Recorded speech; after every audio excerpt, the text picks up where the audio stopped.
ఓం శ్రీ గురుభ్యో నమ. ఓం శ్రీ మాత్రే నమ. రవి కుజుల యొక్క కలయిక. ధనస్సు రాశిలో రవి కుజుల యొక్క కలయిక ఏ విధంగా ఉండబోతుంది? డిసెంబర్ 16వ తారీఖు నుంచి జనవరి 14వ తారీఖు వరకు కూడా ఈ రవి కుజులు గురుక్షేత్రమైన ధనస్సు రాశిలో కంజంక్షన్ అయ్యారు. రవి సహజంగా ఉద్యోగకారకుడు, ఆరోగ్యాన్ని ఇచ్చేవాడు. అలానే ప్రతిదీ కూడా ఏదైతే ఆరోగ్యమే కాకుండా ఉద్యోగం అంటే ధనం మూలం మిదం జగత్ అంటారు. ధనం సంపాదించాలంటే ఉద్యోగం అనేది అవసరం. రవి ఏదైతే ఉద్యోగకారకుడు, దాని యొక్క కారకత్వాలు లోపలికి వెళితే ఏదైతే రవి ఆరోగ్యాన్ని ప్రసాదించే గ్రహం అంటాం. అలానే కుజుడు అంగారకుడు, అంటే ప్రమాదాలు జరగకుండా కోర్టు సమస్యలు, అలానే కెమికల్ కంపెనీలు, రియల్ ఎస్టేటు, కన్స్ట్రక్షను, మేస్త్రి, మెకానికల్ ఇంజనీర్లు, అలానే రవి మెడికల్ సంబంధించినవి. అలానే రవి కుజుల యొక్క కలయిక ఏదైతే ధనస్సు క్షేత్రంలో ఉందో కోర్టు వ్యవహారాలు, రక్షణ శాఖ, పోలీస్ డిపార్ట్మెంటు, మెడికలు, ఇన్సూరెన్సులు, అడ్వకేట్సు, ఇవన్నీ కూడా కారకత్వాలు కలిగిన గ్రహాలు ఏమిటంటే రవి కుజుడు. ఈ రవి కుజులు మరి మంచి క్షేత్రమైన గురుక్షేత్రమైన ధనస్సులో కంజంక్షన్ కావటం, అంటే ధనస్సులో కలయిక కలవటం. సహజంగా రవి కుజులు మిత్రులు. కుజుడు రవికి మిత్రుడు, రవి కుజుడికి మిత్రుడు. అలానే రవి గురువుకి మిత్రుడు, గురువు రవికి మిత్రుడు, కుజుడు గురువుకు మిత్రుడు అవుతాడు ఇక్కడ. అలానే ఇక్కడ మరి డిసెంబరు 16 నుంచి జనవరి 14 వరకు కూడా ఏ విధంగా ఉండబోతుందో ఒకసారి చూద్దాము. సహజంగా ఇవన్నీ కూడా గోచారీత్యా చెప్పబడే ఫలితాలు అంటారు. గోచారంలో రవి వాళ్ళ రాశి నుంచి 3, 6, 10, 11 స్థానంలో సుఫలితాన్ని ఇస్తాడు. అలానే కుజుడు వాళ్ళ రాశి దగ్గర నుంచి 3, 6, 11 స్థానాల్లో సుఫలితాన్ని ఇస్తాడు. కాబట్టి ఇక్కడ ప్రతి పని కూడా మనం లైఫ్లో ముందుకు వెళ్ళాలన్నా, కోర్టు సమస్యలు కానీ, అన్నదమ్ముల మధ్యలో సఖ్యత కానీ, పిత్రార్జితం బాగా కలిసి రావాలన్నా, రియల్ ఎస్టేట్ కానీ, కన్స్ట్రక్షన్ కానీ, రైతులకు కానీ, కెమికల్ కంపెనీస్ కానీ, మెకానికల్ ఇంజనీరింగ్ కానీ, ఆరోగ్యపరంగా కానీ, రక్షణ శాఖ కానీ, అడ్వకేట్స్ కానీ, జడ్జెస్ కానీ, వీళ్ళందరికీ కూడా కలిసి రావాలంటే, అలానే ఇన్సూరెన్స్ కంపెనీల వాళ్ళకి కానీ, ఇవన్నీ కూడా కలిసి రావాలంటే ఖచ్చితంగా రవి కుజుల యొక్క అనుగ్రహం అనేది ఉండాలి ఖచ్చితంగా. మరి రవి కుజుల యొక్క అనుగ్రహం అనేది ద్వాదశ రాశుల మీద ఏ విధంగా ఉందో ఒకసారి మనం పరిశీలన చేద్దాం. మేషరాశి వాళ్ళకి ఈ నవమ స్థానంలో భాగ్యస్థానం రవి కుజుల యొక్క కలయిక. అంటే రాస్యాధిపతి అలానే పంచమాధిపతి అయిన రవి, ఈ రవి కుజుల యొక్క కలయిక భాగ్యస్థానంలో ధనస్సు రాశిలో ఉన్నాడు. ఇక్కడ రాస్యాధిపతి అయ్యాడు. అలానే అష్టమాధిపతి అయిన కుజుడు భాగ్యంలో ఉండటం, పంచమాధిపతి రవి కూడా భాగ్యంలో ఉండటం వల్ల ఎలాంటి ఫలితాలు జరగబోతున్నాయి? మేషరాశి వాళ్ళకి ఉద్యోగపరంగా చిన్న చిన్న ఇబ్బందులు కలిగే అవకాశం ఒకటి ఉంటుంది. అంటే ఉద్యోగ సమస్యలు రాకుండా కాపాడుకోవటం ఒకటి. నిరుద్యోగులకి కూడా వాళ్ళకు ఆశించినంత ఉద్యోగం రాకుండా ఏదో రకమైన ఉద్యోగం అనేది వచ్చే అవకాశం ఒకటి ఉంటుంది. అంటే వృత్తి, ఉద్యోగ, వ్యాపార రంగాల్లో వీళ్ళకి మధ్య రకమైన ఫలితాలే ఉంటాయి కానీ మరింత ఎక్కువ ఫలితాలు ఉండే అవకాశం అనేది లేదు ఇక్కడ. కానీ గతం కంటే కొంత మెరుగైన ఫలితాలు వచ్చే అవకాశాలు ఎక్కువగా ఉంటాయి. అంటే వృత్తి, ఉద్యోగ, వ్యాపార రంగాల్లో కొద్దిగా గతం కంటే కూడా మెరుగైన ఫలితాలు వచ్చే అవకాశం ఉంటుంది కాబట్టి కొంత బెటర్ అని చెప్పుకోవచ్చు. అలానే కుజుడు విషయానికి మనం రవి కుజుల యొక్క కలయిక ఉన్న విషయానికి ముందుగా వెళితే రియల్ ఎస్టేట్ కానీ, కన్స్ట్రక్షన్స్ కానీ, అలానే కెమికల్ కంపెనీ కానీ, మెకానికల్ ఇంజనీర్స్ కానీ, అడ్వకేట్స్ కానీ, పోలీస్ డిపార్ట్మెంట్ వాళ్ళకి కానీ, నేవీ వాళ్ళకి కానీ, రక్షణ శాఖ వాళ్ళందరికీ కూడా అనుకూలంగా ఉంటుంది. అంటే ఇళ్ళు, భూములు కొనుగోలు చేయటం రైతులకు అనుకూలమైన కాలం అని చెప్పుకోవచ్చు. అలానే వాళ్ళకి ఫైనాన్షియల్ పరంగా కొంత డెవలప్మెంట్ చెందే అవకాశాలు బాగా ఎక్కువ ఉంటాయి. కాబట్టి ఆర్థిక పరంగా మటుకు అనుకూలమైన ఫలితాలు జరిగే అవకాశాలు బాగా ఎక్కువగా ఉంటాయి. కాబట్టి ఫైనాన్షియల్ పరంగా, ఆర్థిక పరంగా వాళ్ళు ఏదైతే చేస్తారో ఆ వృత్తిలో అనుకూలంగా ఉండే అవకాశాలు ఉంటాయి. అయితే ఉద్యోగపరంగా వచ్చేటప్పుడు కొన్ని చిన్న సమస్యలు వస్తుంటాయి. ఆ సమస్యలు రాకుండా చూసుకోవాలి. ఆరోగ్యపరంగా కూడా గతం కంటే కూడా ఇప్పుడు మెరుగైన ఫలితాలు వచ్చే అవకాశం ఒకటి ఉంటుంది. కానీ వాహన ప్రమాదాలు జరగకుండా చూసుకోవటం మంచిది. అంటే వాహనాల మీద వెళ్ళేటప్పుడు కానీ, కోర్టు సమస్యలు కానీ, అలానే ఎవరితో అయినా ఎలిగేషన్స్ కానీ, మధ్యవర్తిత్వం కానీ వహించకూడదు. అంటే అన్నదమ్ముల మధ్యలో కానీ, భార్యాభర్తల మధ్యలో కానీ మధ్యవర్తిత్వం అనేది మంచిది కాదు. అంటే కుజుడు ధరణీగర్భ సంభూతుడు అంటాడు, భూమి కారకుడు అవుతాడు. అంటే భూ వివాదాలు అనేది రాకుండా చూసుకోవాలి. అలానే మనం ఇల్లు కొనుగోలు చేయటం, ఇల్లు కొనుగోలు చేసేటప్పుడు కూడా ఆ బిల్డర్స్ తోటి ఓనర్స్ తోటి చాలా జాగ్రత్తగా ఉండాలి. అలానే ఎవరైతే వాళ్ళు ఎలా రెంట్కుంటారో ఆ రెంట్ వాళ్ళతో కూడా తగాదా కాకుండా మంచి వాళ్ళని రెంట్కి ఇవ్వాలి. అలానే మంచి ఓనర్స్ దగ్గర కూడా వీళ్ళు రెంట్కు ఉండాలి.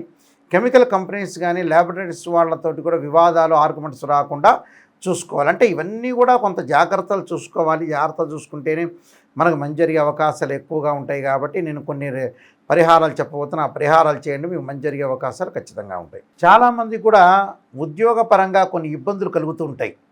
ఎలాంటి ఇబ్బందులు కలుగుతూ ఉంటాయంటే, సహజంగా 1 సంవత్సరం పాటు ఉద్యోగం చేసి ఇంకో సంవత్సరం ఉద్యోగం లేకపోవటం, ఆ సంవత్సరం అంతా కూడా డబ్బులు ఖర్చు కావటం జరుగుతుంటుంది.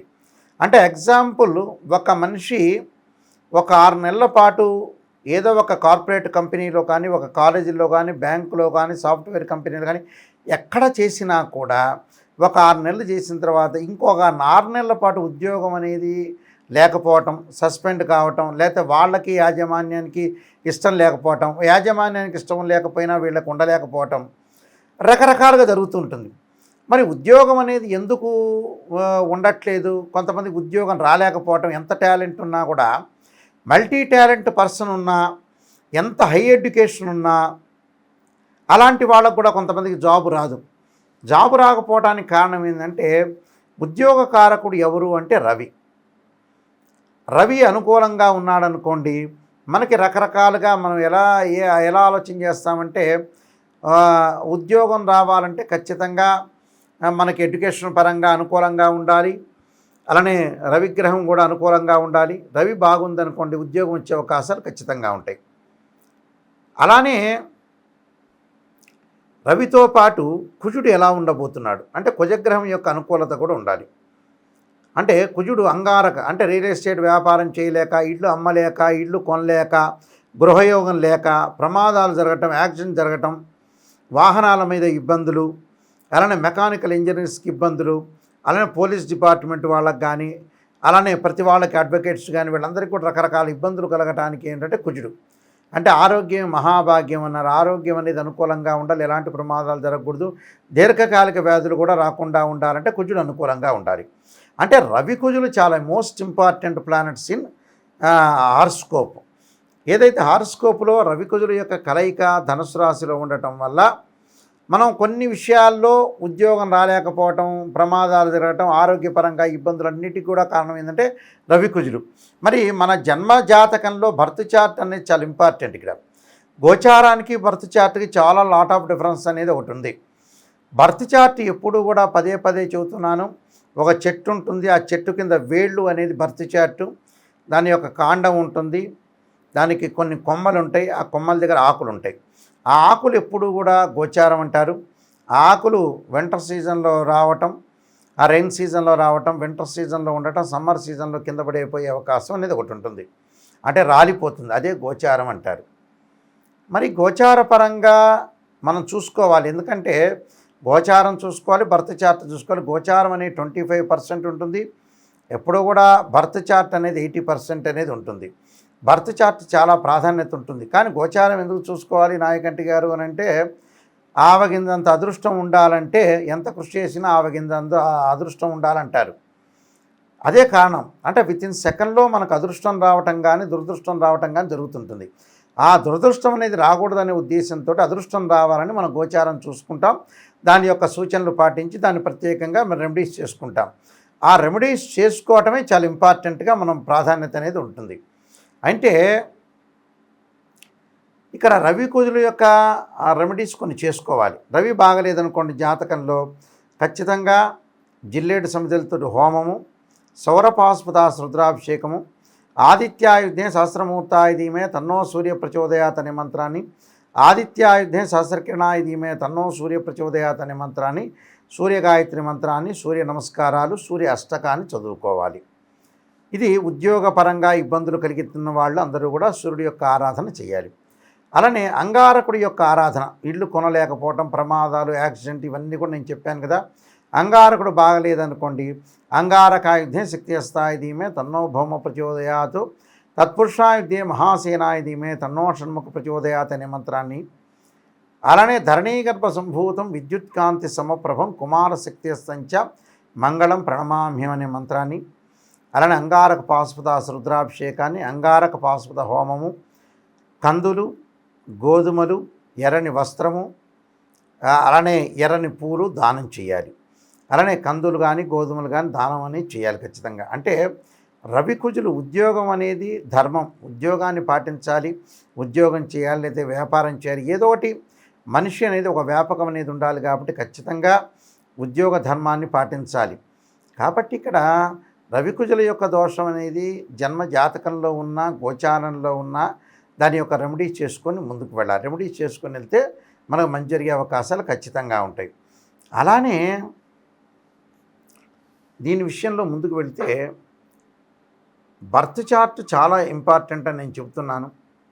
కొన్ని లగ్నాలకి కొన్ని గ్రహాలు అనేవి అనుకూలంగా ఉంటాయి, కొన్ని లగ్నాలకు కొన్ని గ్రహాలు అనేవి అనుకూలంగా ఉండవు, కొన్ని దశలు కలిసి వచ్చే అవకాశం ఉంటుంది, కొన్ని దశలు అనేవి కలిసి రావు. అలానే నేను చాలా పుస్తకాలు రాశాను. కాలసర్పయోగము, కాలసర్పయోగ చంద్రిక, రాహుకేతువులు, ఛాయాగ్రహాలు, అలానే జాతక చంద్రిక, వివాహ మార్తాండము, స్వప్నశాస్త్రము, సర్వదేవత గోత్ర పరులు పార్ట్ 1 పార్ట్ 2, స్వప్నశాస్త్ర దీపిక, అలానే బృహత్ పరిహార సింధు, నవగ్రహాలకి స్తోత్ర పారాయణాలు, అలానే నవగ్రహ దోషములు పోవటానికి చక్కగా కొన్ని పారాయణ స్తోత్ర పారాయణాలకు సంబంధించిన పుస్తకాలు రాశాను. అలానే బృహత్ పరిహార సింధు, రకరకాల పరిహారాలు దోషం పోవటానికి కూడా బృహత్ పరిహార సింధు అనే పుస్తకం రాశాను. ఇవన్నీ కూడా రాజమండ్రి మోహన్ పబ్లికేషన్ దగ్గర దొరుకుతాయి. ఈ పబ్లికేషన్ దగ్గరే కాకుండా మా దగ్గర కూడా ఈ పుస్తకాలన్నీ కూడా లభ్యమవుతాయి. ఏదైనా సరే ఈ పుస్తకాలన్నీ కూడా ఎవరైనా బుక్స్ కావాలంటే రాజమండ్రి మోహన్ పబ్లికేషన్ కోటగుమ్మం సంప్రదించవచ్చు, లేకపోతే నాయకంటి మల్లికార్జున శర్మ బుక్స్ అని కొట్టినా కూడా ఆ పుస్తకాలను వస్తాయి. మేము కూడా దాన్ని మీకు పోస్ట్లో పంపిస్తాము ఖచ్చితంగా. అయితే www.nayakanti.in, www.nayakanti.com చూడండి. ప్రతిదానికి కూడా సమస్యకు పరిష్కారం ఉంటుంది. మీరు ప్రశాంతంగా ఉండండి. ఏదో సమస్య వచ్చిందని బాధపడటం అనేది కాదు. ఈ మధ్యకాలంలో చాలామంది కూడా గోచారాన్ని చూస్తున్నారు. గోచారాన్ని కేవలం మేషరాశి వాళ్ళకి హైదరాబాదులో ఇలా జరుగుతుంది అని చెప్పంగానే జరగటం అని కాదు. బర్త్ చార్ట్ అనేది ఏ విధంగా ఉందో ఒకసారి చూపించుకోవాలి. చూపించుకుంటే నిజంగా దానికి సంబంధించిన రెమెడీస్ అనేవి ఉంటాయి. ఎందుకంటే సత్యం ఎప్పుడు కూడా సత్యంగానే ఉంటుంది. మనం ఎప్పుడూ జీవితంలో మోసం చేసుకోకూడదు. గోచారం అనేది మేషరాశి వాళ్ళందరికీ కూడా హైదరాబాద్లో ఉండే 5 లక్షల మందికి కానీ, గుంటూరులో ఉండే 3 లక్షల మందికి కానీ రాశి ఫలాలు చెప్పేటప్పుడు అందరికీ అలా జరుగుతుందని మటుకు పొరపాటు పడద్దండి. ఎందుకంటే కొంత సూచనలు ఆవగిందంత అదృష్టం ఉండాలని నేను ఇందాక చెప్పాను కదా. కానీ బర్త్ చార్ట్ చాలా ఇంపార్టెంట్. బర్త్ చార్ట్ను చూడండి, బర్త్ చార్ట్ చూపించుకోండి. నా వీడియో కింద కాంటాక్ట్ నెంబర్స్ ఉంటాయి. మీరు ఎవరైనా సరే ఫోన్ చేయొచ్చు. ఆ నెంబర్స్ నా దగ్గరికే డైరెక్ట్ వస్తాయి. మీరేం అసిస్టెంట్లు సెక్రటరీ దగ్గరికి వెళ్ళదు. ఆ నెంబరు నా దగ్గరికే డైరెక్ట్ ఉంటుంది. గురువుగారితో నాతోనే స్వయంగా మీరు మాట్లాడచ్చు. మాట్లాడితే అన్ని విషయాలు చెప్తాను. అయితే ఎవరైనా సరే నా దగ్గర జాతకాన్ని చూపించుకునేటప్పుడు ఎవరైనా సరే వాయిస్ రికార్డు పెట్టుకోండి, నిజాన్ని తెలుసుకోండి. ఎందుకంటే రకరకాల వాళ్ళు ఉంటారు, భయభ్రాంతులు చెందుతుంటారు. నిజంగా భయం ఉందా లేదా ప్రాబ్లం ఉందా లేదా అని నిజం తెలుసుకోవాలి. ఈ మధ్యకాలంలో ఏంటంటే అనుభవం లేని జ్యోతిష్యులు, తెలియని వ్యక్తులు చాలామంది వస్తున్నారు. మీరు ఫార్ములాస్ తెలుసుకోండి. నేను ఇందాక చెప్పాను, గోచారీత్యా వాళ్ళ రాశి దగ్గర నుంచి 3, 6, 10, 11 స్థానాల్లో రవి ఉంటే స్వఫలితాన్ని ఇస్తాడు, మిగతావన్నీ కూడా చెడ్డ ఫలితాన్ని ఇస్తాడు, అది గ్యారంటీ. అలానే కుజుడు కూడా 3, 6, 11 స్థానాల్లో ఉంటేనే మంచివాడు, మిగతా చోట్ల మిశ్రమైన ఫలితాలు చెడ్డ ఫలితాలను ఇస్తాడని తెలుసుకోవాలి. మీకు కూడా ఎప్పుడు కూడా జ్యోతిష్యపరంగా అవగాహన ఉంటే ఎవరు నిజంగా కరెక్ట్ చెప్తున్నారు, ఎవరు కరెక్ట్ చెప్పట్లేదు. కొన్ని మధ్యకాలంలో పిచ్చి రెమెడీస్ అనేవి వచ్చినాయి. ఉప్పు దీపం పెట్టండి, అలానే నిమ్మకాయని నెత్తి మీద పెట్టుకొని తిరగండి, కొబ్బరికాయ ఇంటి ముందు పెట్టుకోండి, అవన్నీ ఫేక్ రెమెడీస్. లాల్ కితాబ్ రెమెడీస్ అని మహారాష్ట్ర వాళ్ళు యజ్ఞయాగాది క్రతువులన్నీ కూడా చేయకుండా ఇలాంటి చిన్న రెమెడీస్ చెప్పారు. అలా అనుకుంటే కృతయుగం, త్రేతాయుగం, ద్వాపరయుగం, కలియుగాల్లో ఏదైతే దశరథుడు పుత్రకామేష్టి యాగం చేయడు, ఎదురు కొబ్బరికాయ కొట్టుకోండి సంతానం కలుగుతుందని చెప్పేవాళ్లే.